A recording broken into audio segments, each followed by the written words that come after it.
Hari Om Shri Gurubhyo Namaha. Welcome to our skit on the 10 Avatars of Mahavishnu, Dashavataram.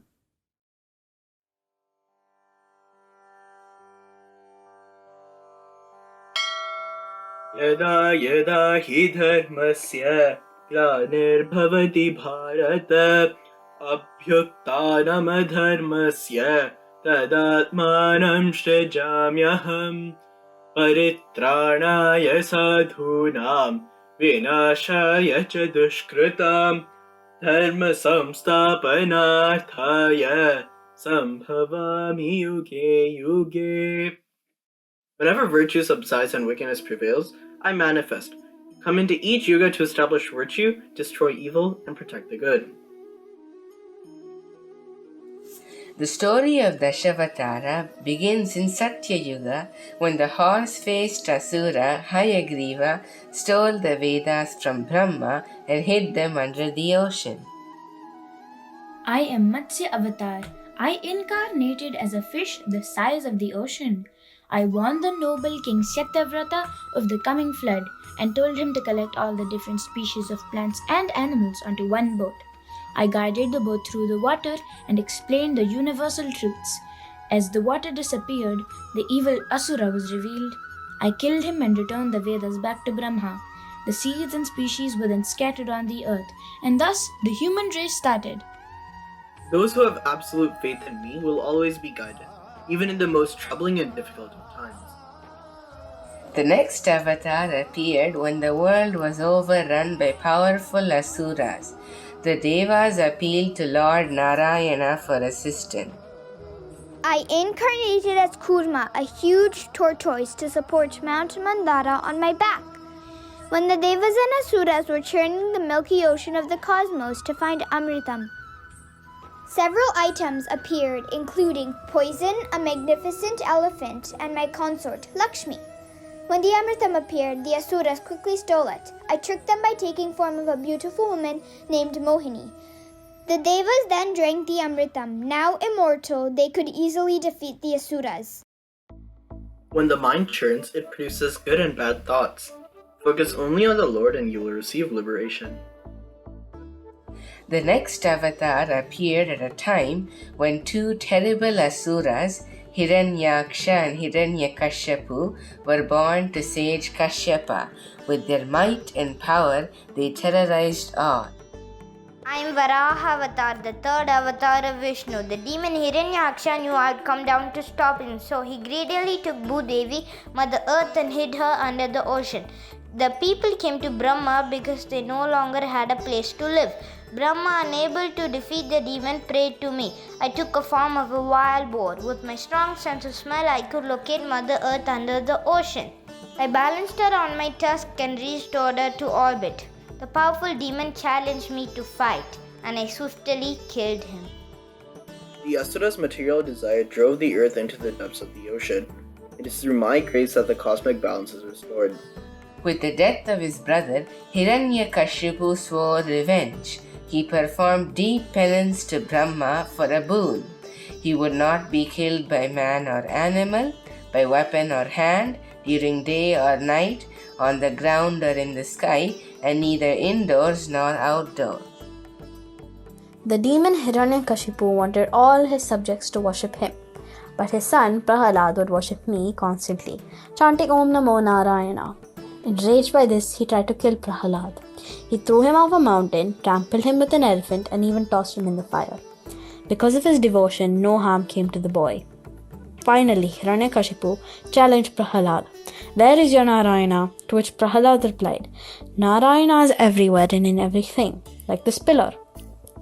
Hearing this, out of frustration, the Asura smashed the pillar, and I appeared as Narsimha, a half-lion, half-man avatar. Picked the demon up, placed him on my lap, and killed him by dusk, fulfilling the conditions of his boon. You are never in any danger when you take the name of the Lord. Pray to me and no harm will come to you. The grandson of Prahlada, King Mahabali, swore revenge on Indra for defeating him on numerous occasions.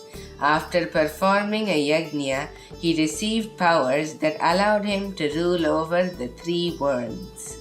Aditi, Indra's mother, prayed to Lord Vishnu to save her son.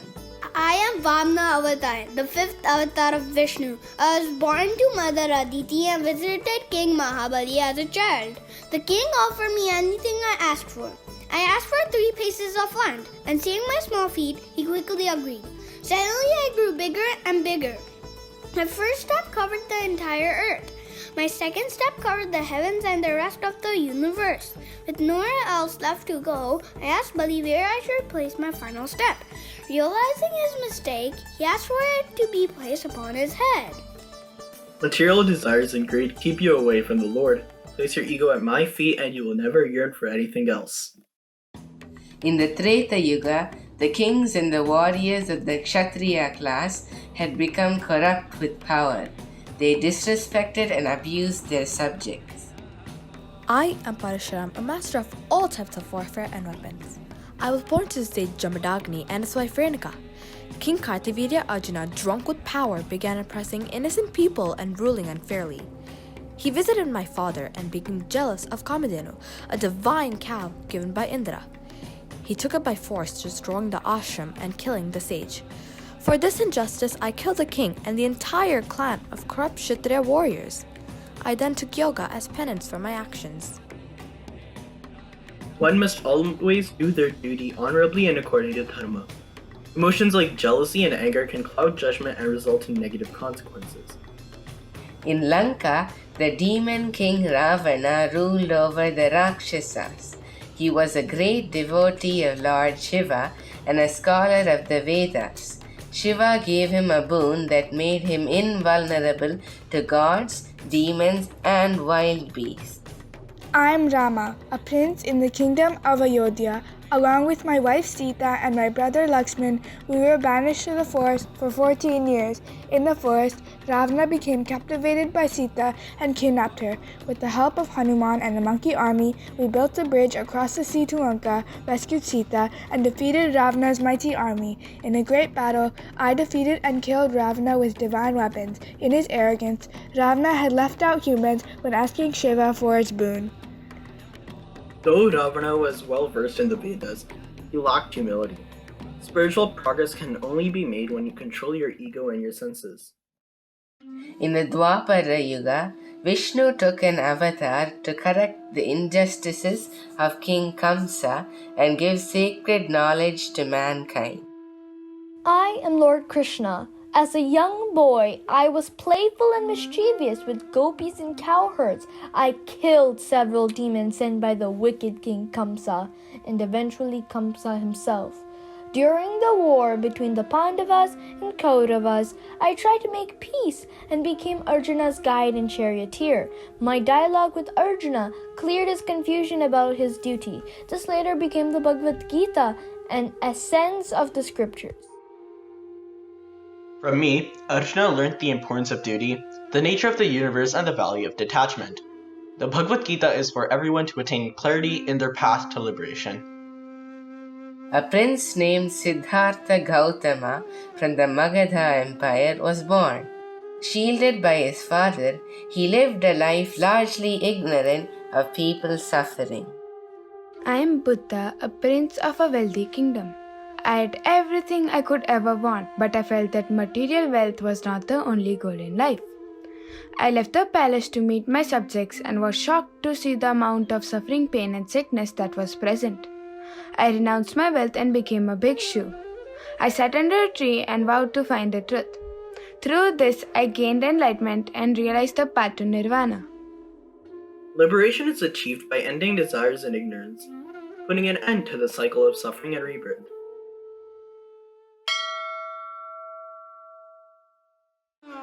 We are now living in the Kali Yuga, an era ruled by the Asura Kali. He lives where the name of the Lord is forgotten and is the source of all evil in the world. The Kali Yuga is defined by greed, ego, hardship, and sickness. Rulers become unfair and spirituality is forgotten. Because we live in the Kali Yuga, how do we save ourselves from the temptations of this age?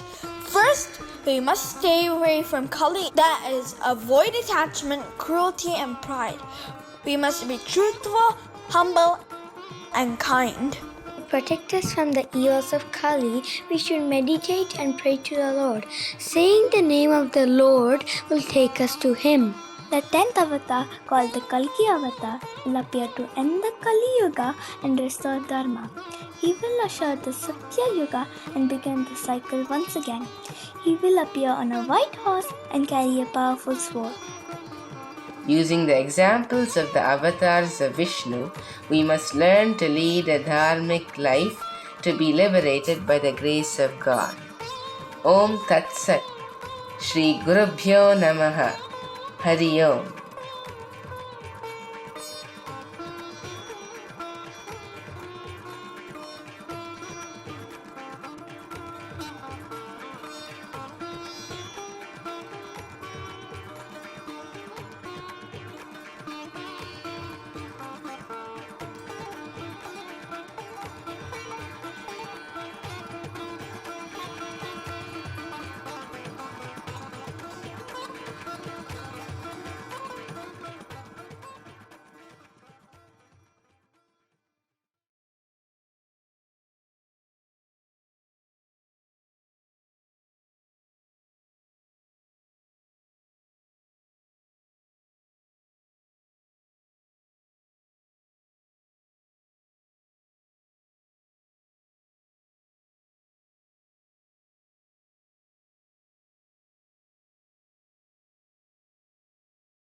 Shri Ganeshaya Namaha.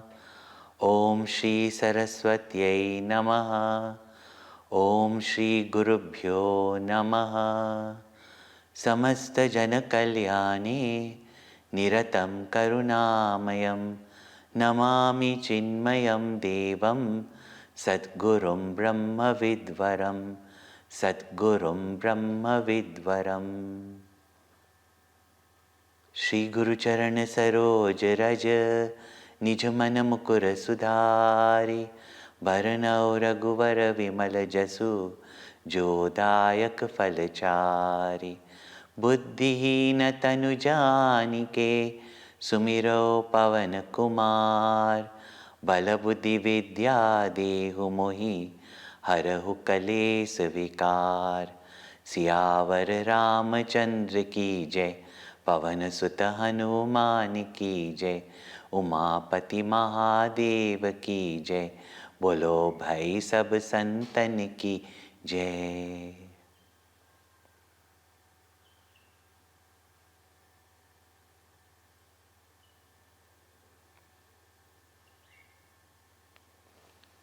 Hari अनंत हरि कथा अनंता. Hari, the Lord, is infinite, and His katha, His leelas, His glories are also infinite only. And infinite we understand only as the length or the vastness, but also the depth of it. Therefore, whether it is Srimad Bhagavatam or it is the Ramayana, its girth, its depth is so vast that as we go on fathoming its depth, we will find that there are greater and greater and greater treasures and gems available for us. Therefore, as an itihasa, as a story of the great personality Sri Ramchandra Ji, it is inspiration, it is guidance as to how we should live our lives. In its deeper meaning, it shows us our entire spiritual development, how it happens, what is to happen, and how we can make it happen. This is how it unfolds itself. Very often when we speak about the subjective Ramayana, it sounds as symbolism. And we brush aside then the reality of the Ramayana. But the purpose is not to just point out symbolically, but the rishis understood the workings of our mind far deeper. And let me share with you that today, in certain fields of psychology, these methodologies are used to create an inner change, inner transformation. Having explained these few days, today I would like to first explain that how even just listening to these stories, when it is said that it purifies the mind. Religiously, that's how it is pointed out from platforms. That Pavani, Ramayana is Pavani, it is purifying. How is it purifying? No doubt, when our mind is lifted to higher ideals, lofty thoughts, as our thoughts change, our personality changes. That is also the psychology. But as we said, that Gurudev said, this is mysticism at its highest. In fact, these are meditative stories. When we meditate on them, and because it is in a story form, a picturesque form, our mind gets easily captivated by it. Of course, in the Ramayana itself, you'll find that in midst of the story, when your attention is captivated, there are portions of instructions, advices, even knowledge that reveals to you the truth. This is another beautiful methodology of the Ramayana. These short sessions that we have taken is to entice you to study, to meditate Ramayana in greater depth and not just brush it off as a story that we've heard many times. When there is a great Vakta, a speaker of the Ramayana, and there is an attentive listener, this inner transformation takes place through various different means. And the highest of that is that when the mind makes these pictures, and when we listen to the story, your mind makes these pictures, even just as when you read a book, a story book. And your inner mind recognizes the language more of colors, pictures, and symbols rather than of words. Because for word, you'll have to know its meaning, its connotations, its implications. That is the main method of teaching. But this subtle way of meditation, even as children, when you hear of Ramchandraji destroying these Rakshasas, it makes a subconscious impression in the mind that these negativities can be conquered, and when you have the qualities of Ramchandraji, or if even with devotion Rama is there with you, we do not have to fear these inner negativities which are more torturous to us, limiting to us, inhibiting to us than even the external evil. And what is inside is also outside. What we face in the macrocosm as wars or conflicts or terrorism, or you feel, all the negativities that we experience outside, the similar things inside. As it tortures us physically, so also mentally it tortures us. We all know that these negativities have to be conquered, even within ourselves. The subtler our false expectations, delusions, ignorance, and our own ego, which we think is our personality, it is our existence. All this, when we wonder, how can it be conquered? When these impressions are made in the mind, the subconscious mind that works even without you being conscious of it, gets the methodology. Also, what happens at that time is that the negativities, when they are crystallized as forms in your inner mind, and as Ramchandraji shoots arrows, one is to understand how to conquer these negativities.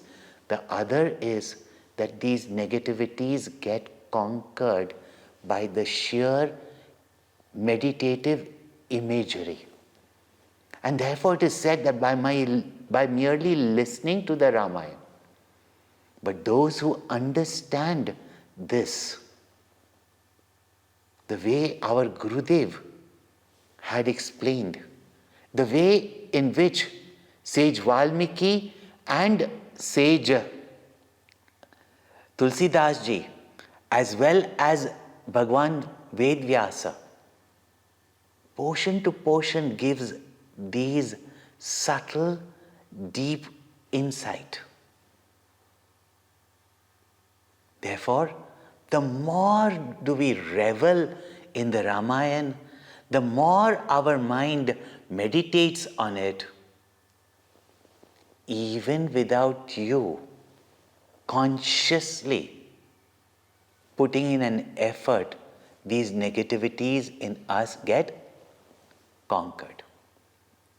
So some things that we need to put in our effort, same way we get an auto-suggestion in our mind that when our mind is going towards Ram, it should not get distracted by any attractive object other than Ram. And even when we are trying to meditate on Ram, and our mind gets distracted through the senses, how? Through Lakshman Vairagya, we must detach from the stimuli of our nose and our ears, these two sense organs, to bring about steadiness. As the story proceeds, we find that Surpanakha then goes and tells Khar and Dushan, even in the state of meditation, once you have withdrawn your mind, you begin to recognize hordes of negative thoughts, tendencies rising in your mind. Khar and Dushan, even the names itself, that show, and it's hordes of negativities, frustrations, anger, suppressed emotions, suppressed negativities, they all begin to rise. These hordes come attacking Ramchandraji, Lakshmanji and Sita. Sita at that moment is afraid. But Ramchandraji tells Lakshman, take Sita into the cave. I will hand in this 14,000 Rakshasas myself. And Bhagwan single-handedly destroyed all these Rakshasas. All these negativities led by Khar and Dushan. Our constant agitation, our constant sense of selfishness and wickedness, that can be suppressed, but these tendencies, when they come out, and when you visualize Ramchandraji constantly and single-handedly shooting and destroying all these Rakshasas, your inner mind also keeping Ramchandraji there without fear allows all these negative tendencies to fall down. Surpanakha then goes to Ravana. And Ravana represents delusion, moha, which crystallizes as the 10-headed ego. When you say 10-headed, just you had Dasharatha, you have Dashamukha. One who has controlled his 10 sense organs or is in mastery of his 10 sense organ is Dasharatha, and you have Ravana, who's called as Dashamukha, who is extroverted through the 10 sense organs. That way, don't look out for an ugly creature, who has got 10 heads, 4 on one side, 5 on the other side. He would have got spondylitis. Or it's a detachable, attachable, head, or then he can project it out and then he can bring it down. Ravan is pictured to have these 10 heads because we also, through our 10 sense organs, constantly going out into the world. This Ravan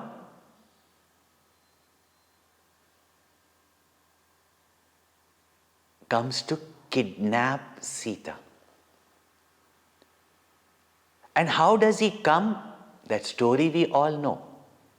Asking Marich to take up the form of a golden attractive deer. And that Marich, whom Ramchandraji had shot with a blunt arrow, years and years in fear of Ramchandraji, constantly remembering Ramchandraji and his might and his glory, had actually become a devotee of Ramchandraji.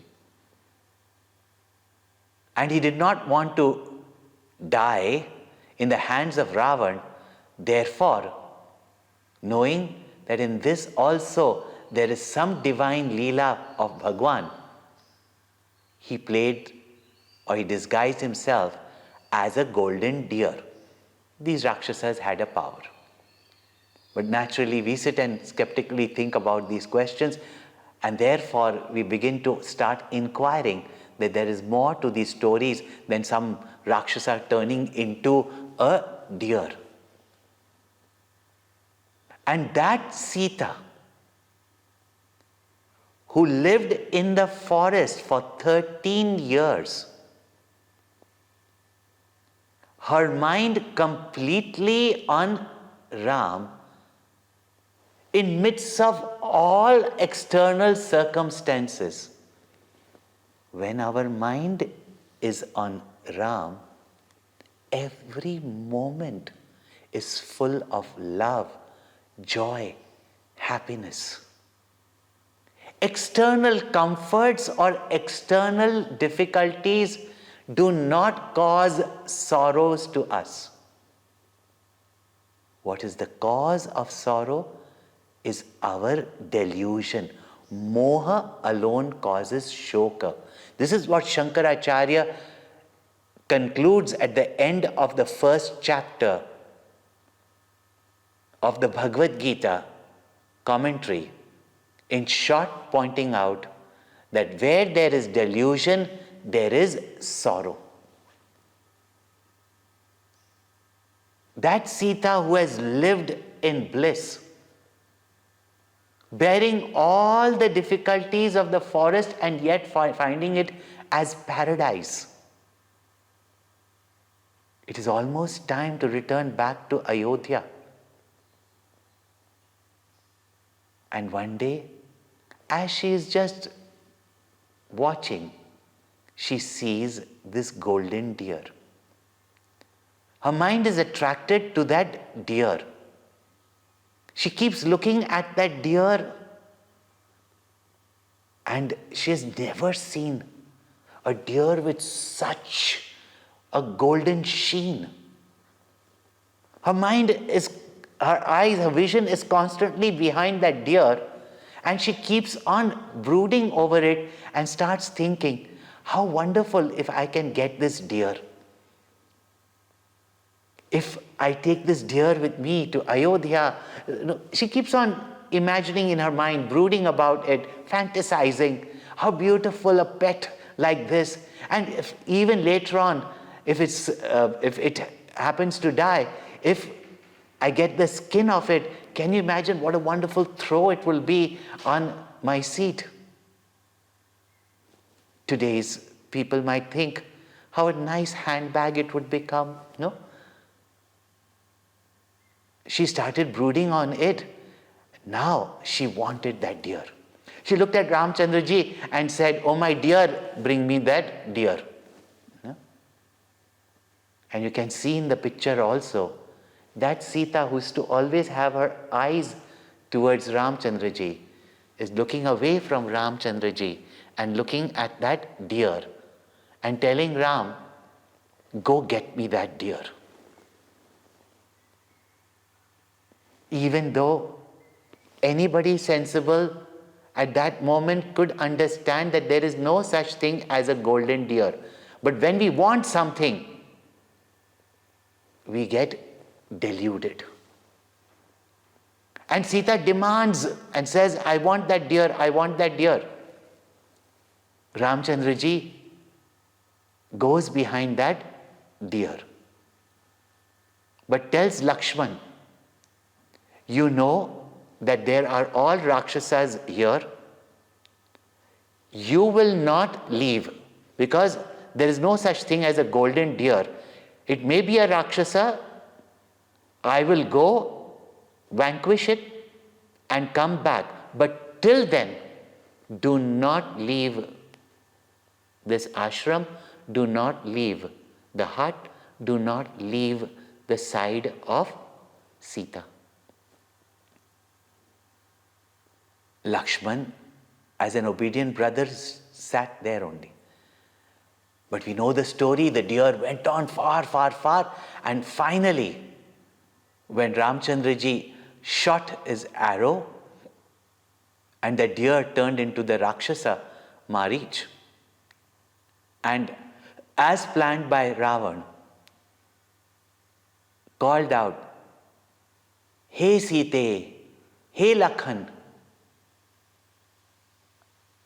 Sita got so frightened that she lost a deer and she's going to lose her dear Ram also. She told Lakshman, "Your brother is in danger. Go." Lakshman laughed.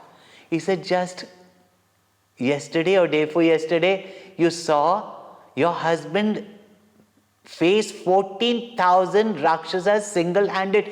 Even if it is a Rakshasa, one Rakshasa he will kill and he will come. And brother has told me not to leave your side." And here is where we see that neither sage Valmiki, who has considered Mother Sita to be greater than Ramchandraji, and so did Goswami Tulsidas, suddenly brings that heroine of perfection to fall so low that the words that Sita uses at that time on Lakshman, that Lakshman who has left his wife, his family, and served Ram and Sita on the instructions of his mother Sumitra as mother and father, and one who later on we find out has not seen Sita beyond her feet, in fact beyond her toe. That Lakshman, in her delusion, she uses such horrible words and accuses him for ulterior motives, where Lakshman even in the dream could not, and where even Sita in her dream could not think of, yet that Sita uses such horrible words towards Lakshman that Goswami Tulsidas ji, being a Maryada Kavi, only says, "Maram vachan Sita jab bola," and he knows his grammar very well. Sita boli, but he says Sita bola. It was not dignified for a woman. To that extent,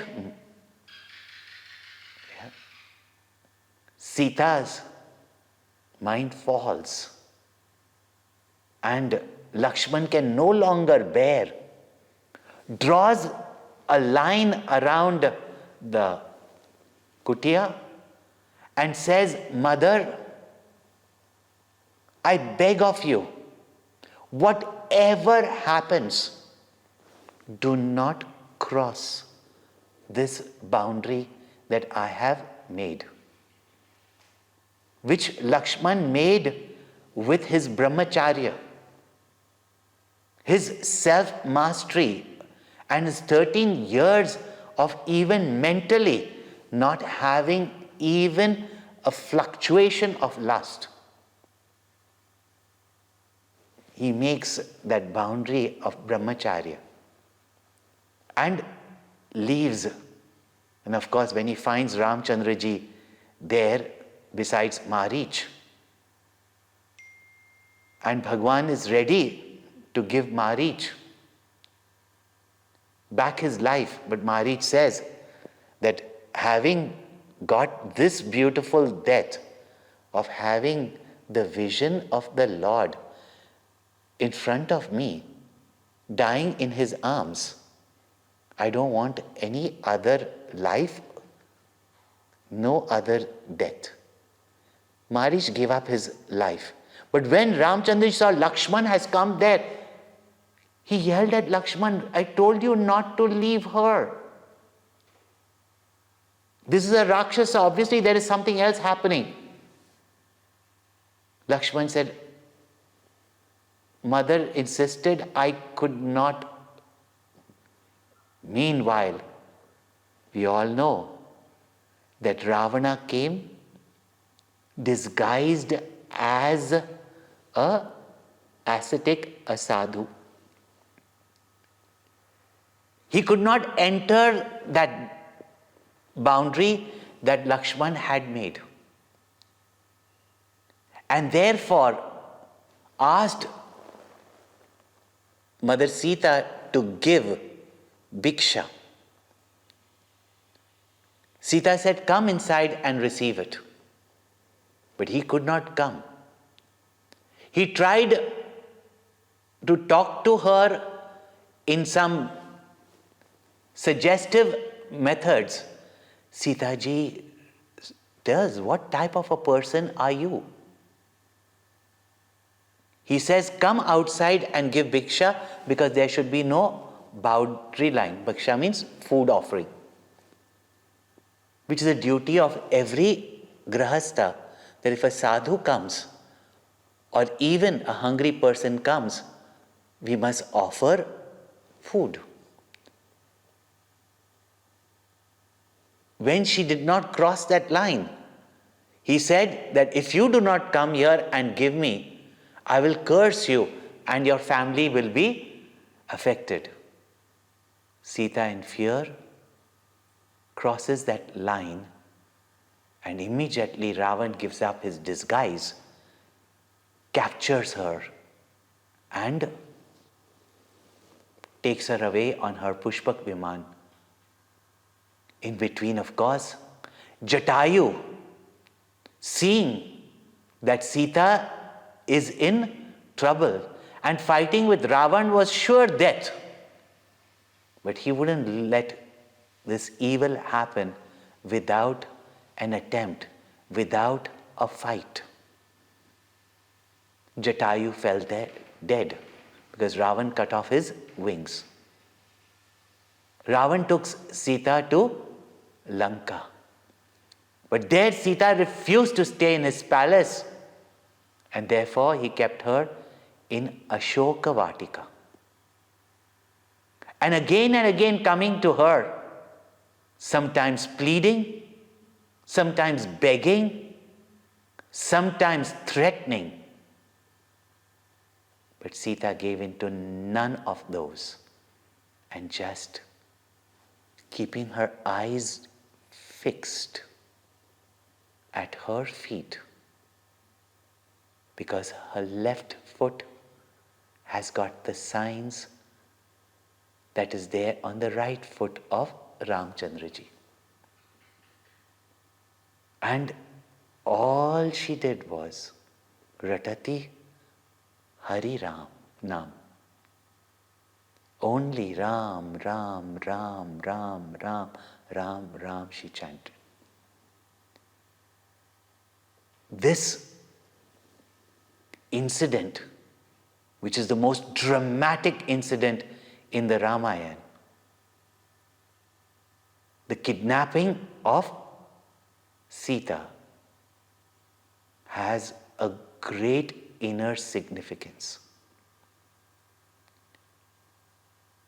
In the Bhagavad Gita, where Shri Krishna is speaking of the Stita Pragya, of the person of steady knowledge, Shri Krishna has also pointed out to Arjuna that that spark of knowledge that takes place, that vision of truth takes place. How does the person of perfection, the person of steady wisdom, maintain constantly, continuously this vision?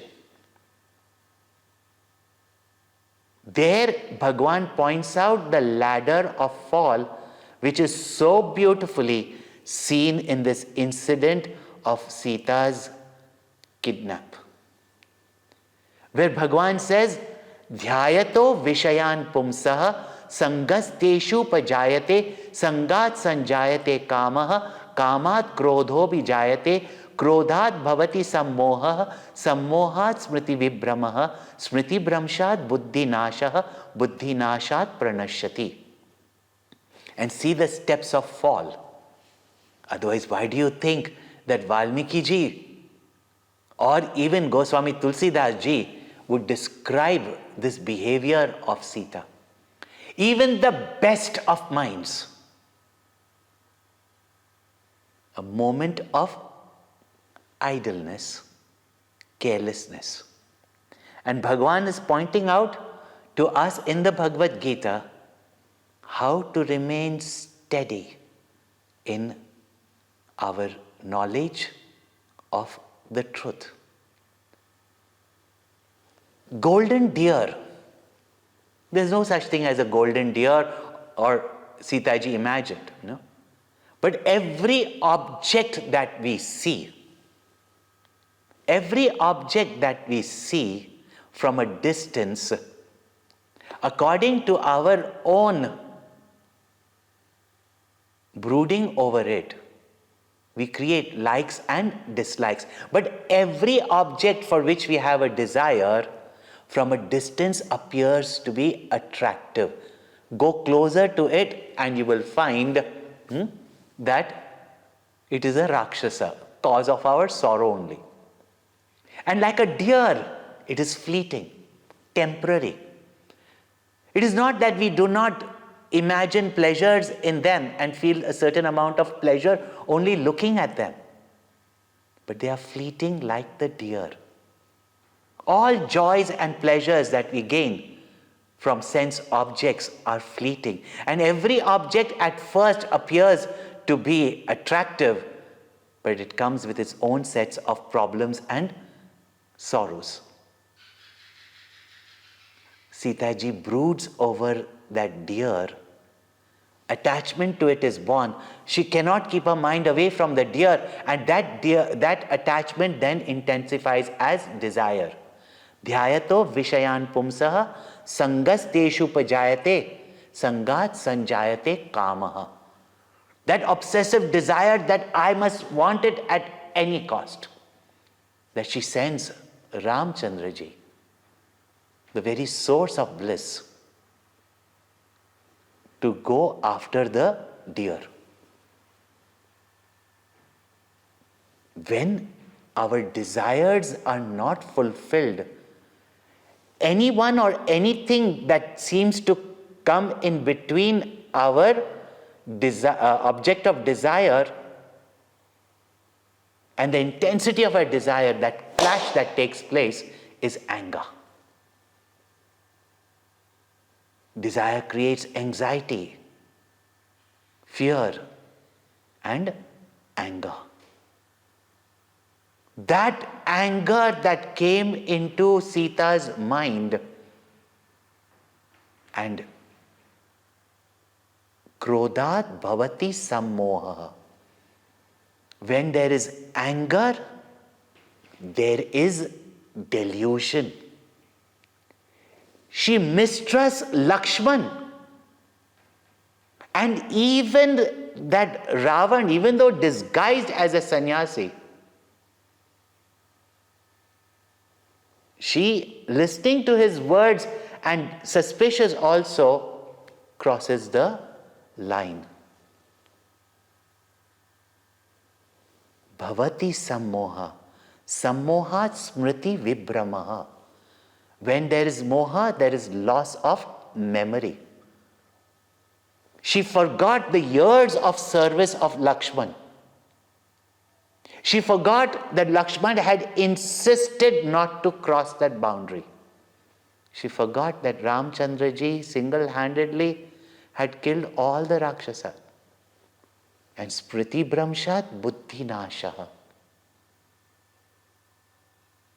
Intellect does not function without discrimination, and no discrimination is possible without memory. Pranashyati. Even if Sita were to remain in the boundaries of brahmacharya, that is called as moderation. And that is the essence of dharma.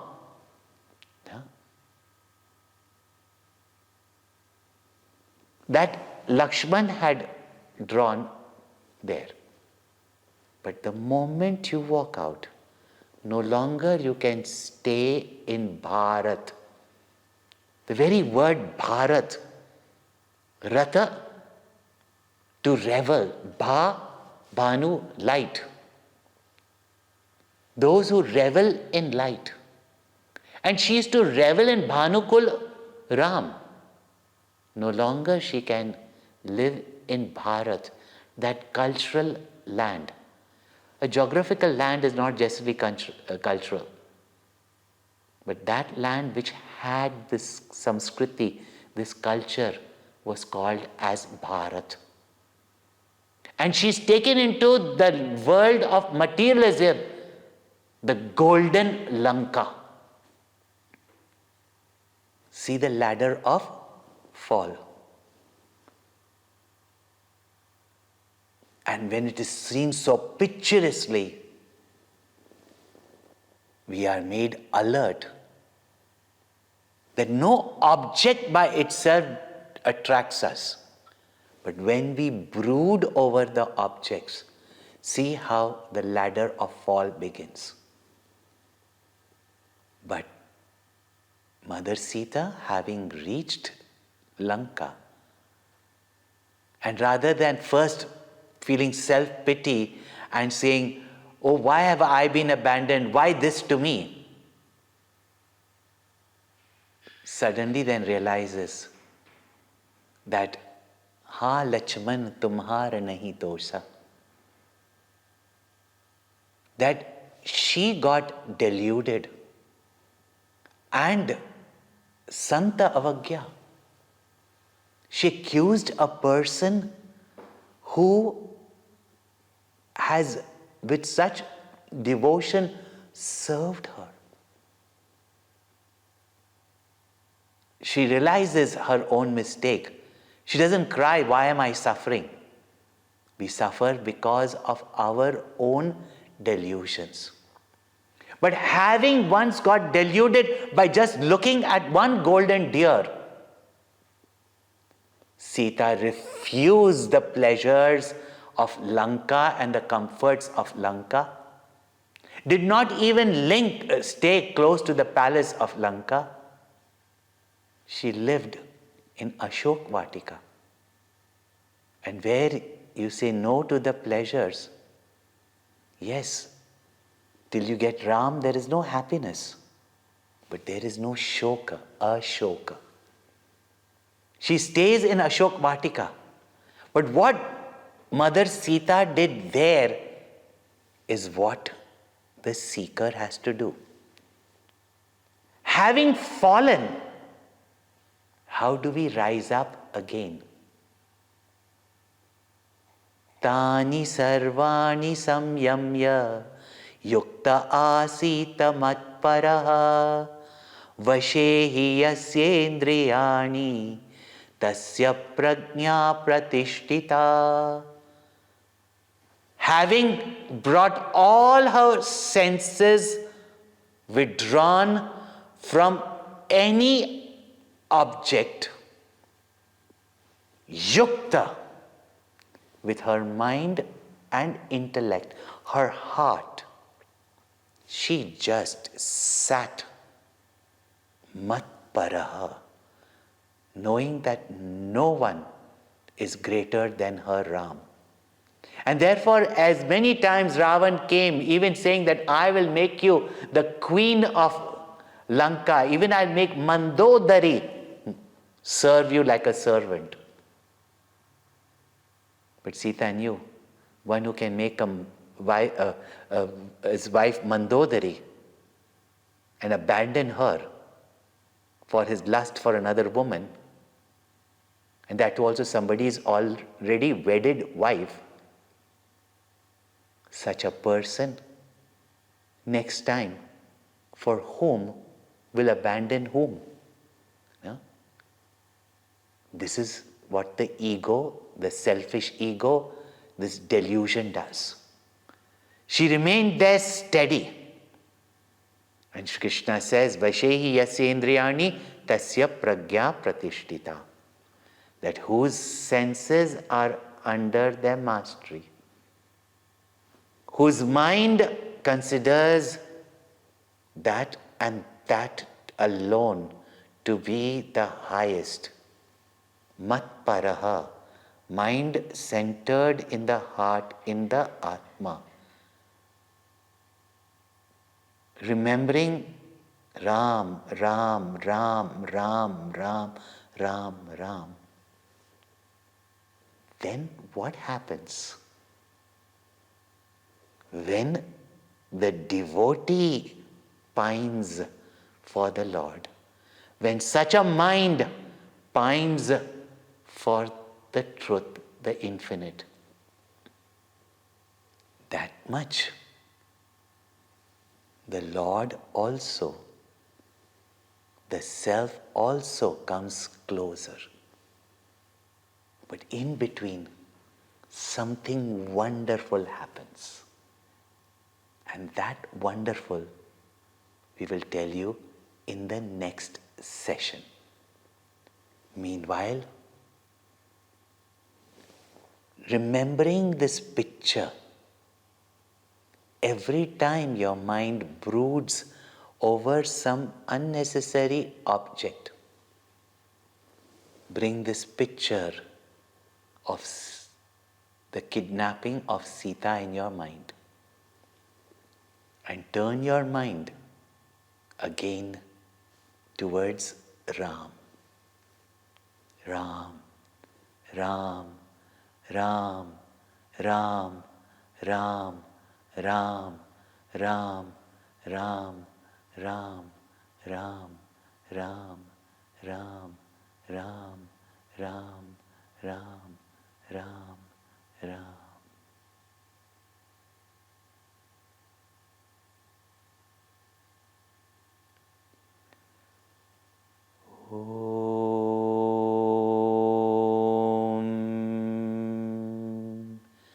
Purnamada Purnamidam Purnat Purnamudachyate Purnasya Purnamadaya Purnamevavashishyate.